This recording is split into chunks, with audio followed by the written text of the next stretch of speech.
Hey everyone, another 2 months have passed, so let's check out the games I was able to pick up during the months of September and October 2021. As always, the vast majority of the games were found at thrift stores over the past 2 months, with 2 boxes from Retro Game Treasure thrown in as well. I also always try to look for gaming related items, and this time I didn't have great luck, but I was able to find a few items. If you enjoy the pickup videos, please hit the thumbs up. It'll let me know you want to see more videos in this style, and be sure to let me know some of the games you've picked up recently. Okay, let's get started. Right out of the gate, I figure we can go over the September box from Retro Game Treasure. Now, my specifications for the service are fairly precise. Other than GameCube games, I'm basically only looking for cartridge-based Nintendo games. So let's see what we got in the box. First, Metroid 2 for the original Game Boy, which has some stains on it. The cartridge is definitely not in perfect shape. And considering Metroid Dread just released, this is a good time to be adding this to the collection. Next, we have a fairly good looking copy of Rad Racer for the NES. It's a little dirty, but nothing that bothers me too much. Then, another Game Boy game in WWF WrestleMania 2000, which actually has a previous owner's name carved into it, but other than that, the game looks great. So good job, Anton. And a lightly scratched copy of Dragon Ball Z Legacy of Goku for the Game Boy Advance. The box for October actually showed up late due to mail issues, but it got here on the 27th, so just in time. To start, we have a game from my wish list. We have F-Zero for the Super Nintendo. Right away, I was super excited to have this, and the front has some dirt on it, but it can be cleaned. But then I flipped it over, and I can't even tell what the issue is with this cartridge. I don't even know how I go about cleaning it. If anyone has seen this before, please let me know down in the comments. I don't know what could have happened or what the best course for action for cleaning would be. So if you have any ideas, please let me know. Then, we have BMX Trick Racer for the Game Boy Advance, and the condition for this is the exact opposite of F-Zero. I can tell it's used, it has scratches from inserting the cart, but they're barely noticeable. This box only had 3 items in it this time, so the final game is Iron Sword Wizards and Warriors 2, and this NES game is in great condition. Especially considering how old NES games are, when they're this nice, it always makes me wonder how often it actually got used and played back in the day. Now, onto all the games I picked up through regular means. The vast majority of these games were found at thrift stores local to me, and I had lots of luck when it came to finding Xbox games, OG and 360. However, I had terrible luck with any of them being able to run through backwards compatibility, so I wasn't even able to test most of the OG Xbox games. And most of the 360 footage is subpar footage of me filming my TV, because my 360 doesn't have HDMI, which I absolutely hate, but it's what I got. Out of the 11 original Xbox games, only Fantastic Four and Mortal Kombat Deception worked through backwards compatibility, and the other 9 are still untested. Midnight Club 3 Dub Edition, Lord of the Rings The Two Towers, Enter the Matrix, Unreal 2 The Awakening, and Mortal Kombat Deception were complete with manual, while Gauntlet, MechAssault, Star Wars Clone Wars plus Tetris Worlds Combo Pack, Mortal Kombat Deadly Alliance, Invisible War, and Fantastic Four were all missing the manuals. Out of the 360 games, a couple of them are actually doubles of games I already own, but they are varying versions, and if they are straight up doubles, I will most likely end up giving the double to a friend or something like that.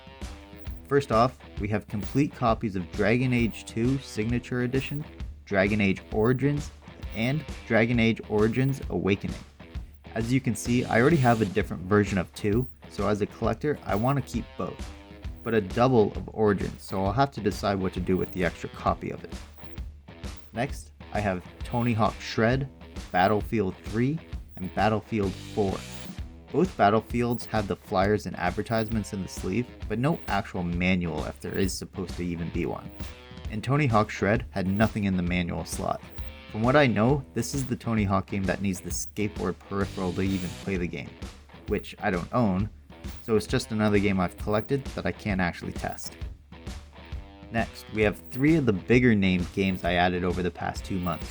We have BioShock Limited Edition, Grand Theft Auto 4, and Sleeping Dogs, and all 3 games are complete. I haven't played a lot of GTA 4, at least nowhere near the amount I did with GTA 3 growing up.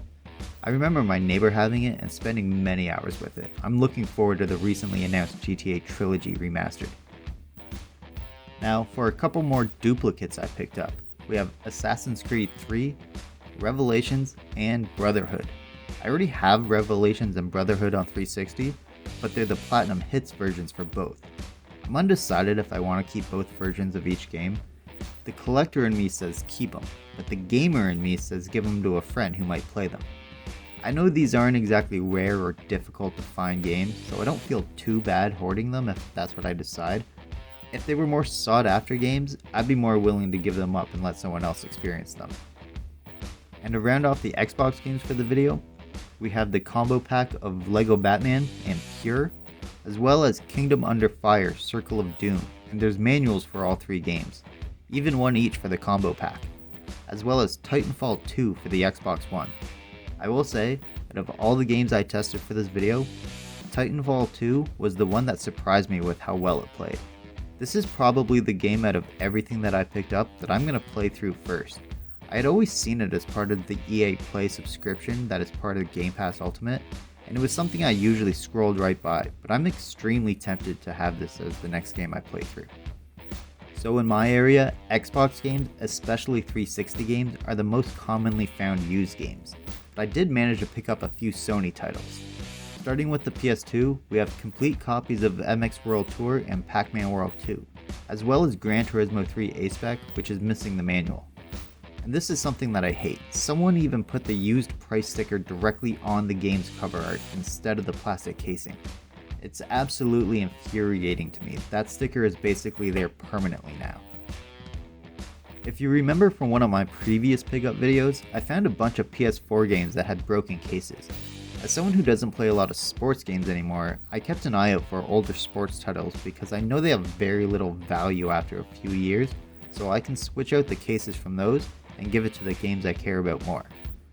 So I ended up finding NHL 18 and NBA 2K16 to gut it for the case, and another copy of Uncharted 4 Thief's End. This copy of Uncharted 4 is much nicer than the one I already had. However, I did notice that this new one is actually a PEGI rated game, which makes me believe it's a European version of the game. I don't actually think it matters, so I will end up giving one of the copies to a friend of mine who I know has been wanting to play the game for a while.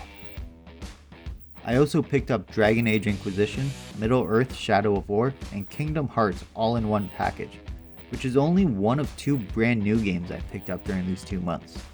I actually saw it on sale on Amazon after Sora was announced for Smash Bros. Ultimate, so I figured it was the perfect time to pick it up. It's currently still in the plastic wrap, but I have every intention to give it a try soon. Out of all three major companies, I actually consider myself a Nintendo fan first, even though I rarely get to add Nintendo games to my collection, mainly because of two factors.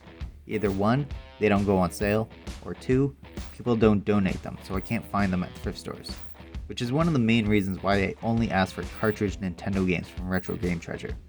This way, I know I'll always be adding sub-Nintendo games every month. So out in the wild, I actually only added 3 games to my Nintendo collection. 1 game for the Nintendo Switch, WarioWare Get It Together.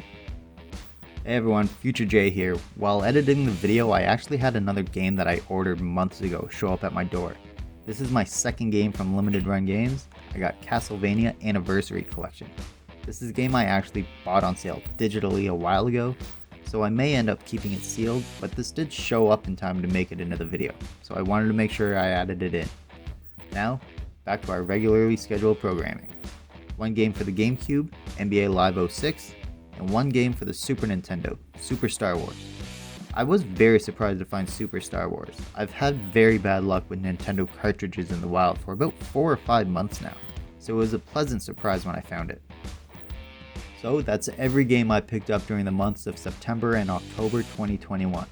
But I did manage to get a couple of bonus gaming related items. First off, I noticed the Super Nintendo controllers for the Switch were back in stock, so I decided to pick up one of those to go along with the NES one I got recently. Now they did announce the N64 and Genesis controllers as well, but the price on those are double the Super Nintendo one, and they also seem to be selling out very fast, so I don't know if I'll be picking one up right away. I also found the book Ask Iwata, which is a book about the late president of Nintendo. I've heard very good things about it, and it was on sale on Amazon, so I couldn't pass it up. I also found a complete in-box Sega Genesis Ultimate Portable Game Player. It has 85 preloaded games, and honestly, it plays pretty well. I've tried about 10 or so of the bigger name games and had zero issues with any of them, and the screen itself looks pretty nice. I tried games like Dr. Robotnik's Mean Bean Machine, Sonic the Hedgehog, Comic Zone, Altered Beast, and a bunch of others. I was surprised that I actually saw myself leaving it close by so I could use it semi-regularly.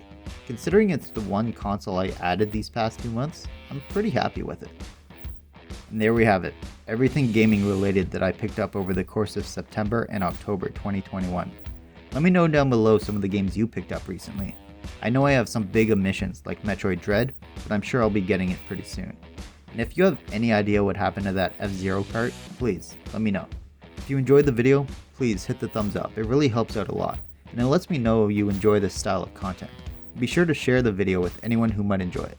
If you're new here, be sure to subscribe for more gaming related videos. Thanks for making it to the end of the video, and thanks for watching. If you're intrigued by the retro game treasure unboxings, then be sure to click the video I have right here.